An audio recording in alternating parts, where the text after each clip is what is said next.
دین کیا ہے؟ مذاق اڑانا. ڈیفیم کرنا کیا ہے؟ مذاق اڑانا. کسی کا ہنسی مذاق، کسی کی توہین، کسی کی انسلٹ. بری عادت اور اچھی عادت، یہ دونوں انسان کے اپنے اعمال کا یہ دو رخ ہے. یہ دونوں عمل ہے، ایک کا نتیجہ اچھا نکلتا ہے، ایک کا نتیجہ برا. آپ پر ہے کہ آپ اس پر غور کریں اور اچھے نتائج نکالیں، اپنے زندگی کو سنواریں. آپ پر منحصر ہے آپ اس کو اگنور کریں اور آپ کچھ بھی نہ کریں مگر نتیجہ برائی میں نکلے گی.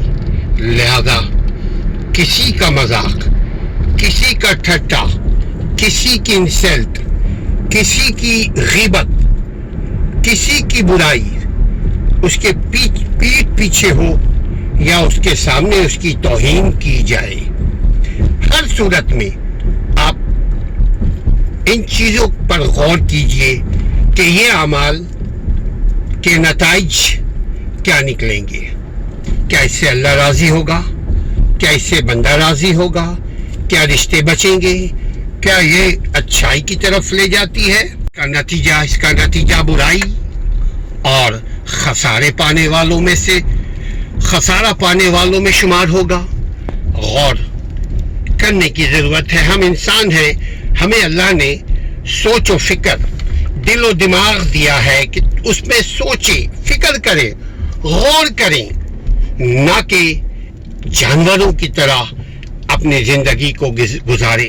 نہیں، ایسا نہیں ہے. اپنے اعمال پر، اپنے اس اعمال کے نتائج کیا برآمد ہوں گے اس پر غور کیجئے. کیونکہ ہر عمل کا رد عمل ہے. ہر وہ بات جو آپ کے منہ سے نکلے گی یہ عمل ہے. ہر وہ بات جو آپ کے منہ سے نکلے گی وہ عمل ہے. ہر وہ عمل جو آپ کر رہے ہیں، خواہ زبان سے کریں یا اپنے سوچ کے بعد پریکٹیکلی اس کو پرفارم کریں، اس کے اچھے یا برے نتائج برآمد ہوں گے. یا رشتے بنیں گے یا رشتے ٹوٹیں گے. یا رشتے بنیں گے یا رشتے ٹوٹیں گے، مرضی آپ کی. اپنے اعمال پہ غور کیجئے، اپنے رویے پہ غور کیجئے، اپنی سوچ پہ غور کیجئے. آپ آسانی میں رہیں گے، آپ فائدے میں رہیں گے. ورنہ بھائی کوئی داروغہ نہیں ہے. یہ دنیا کثرے ایفرٹس ہے. آپ کے عمل کے مطابق آپ کو صلہ ملے گا.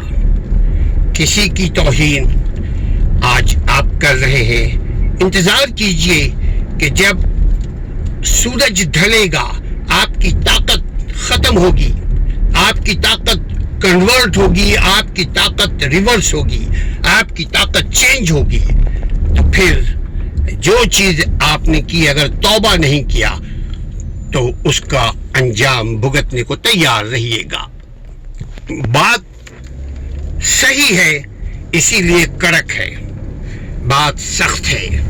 کوشش کیجئے کسی کی توہین، کسی کی برائی، کسی کا ہنسی مذاق